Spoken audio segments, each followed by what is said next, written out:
think about what you could accomplish if you did so with intention, and think about what those success stories might look like if you had more intent.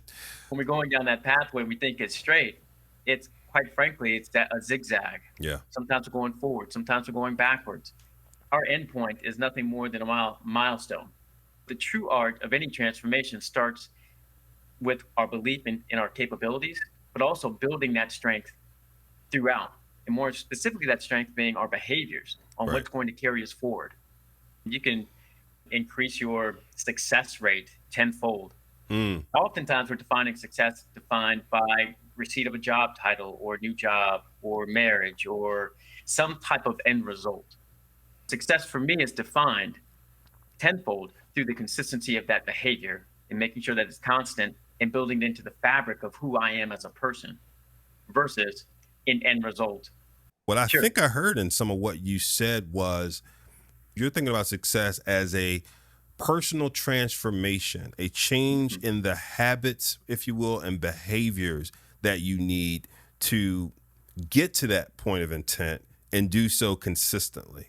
That's absolutely the case because we can train someone to do something one time. Right. On the second Thursday of a leap year of an odd month, it rains in Southern California.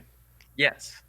but, Right. but we're looking for consistency, using a learning as a place of reference, not of resident. Mm. In that respect, constantly going back and offering an opportunity to say what worked, what didn't, and checking and adjusting as we move forward. We often tend to focus on someone's victory, and we Yeah. see that victory and we say, oh man, I want the same victory.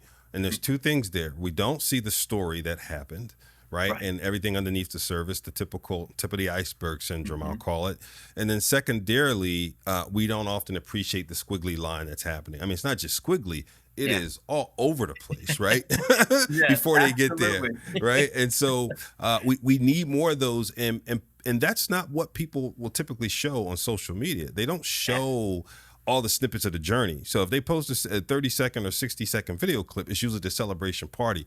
Man, Right. I would love if people start showing maybe 3 seconds of the celebration party up front, then 50 seconds of all the trial in between, and then close it, if you will, with another 3 seconds of celebration.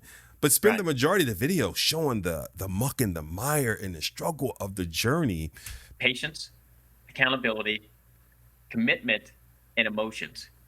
And regardless of where we are through our cycle of change and transformation, we have ownership and empowerment to manage our own pace. Yeah. This is not a sprint. This is an ultra marathon. Right. This is a true journey. The second piece is accountability. Let's hold ourselves accountable for what we said we were going to do because we're the only judges and jury around what we're actually executing against because this is truly our story that we're impacting. And the third being commitment. Stay committed to it. Hmm. We're not going to be perfect. It's not intended to be. And in fact, you're going to get more learning through the imperfections and through the refinement than just being perfect up front. And then finally, managing our emotions, because there is an emotional toll that comes with transformations. And when you're going through it, we're fighting our internal safety nets of our minds that keep Yeah. us where we are.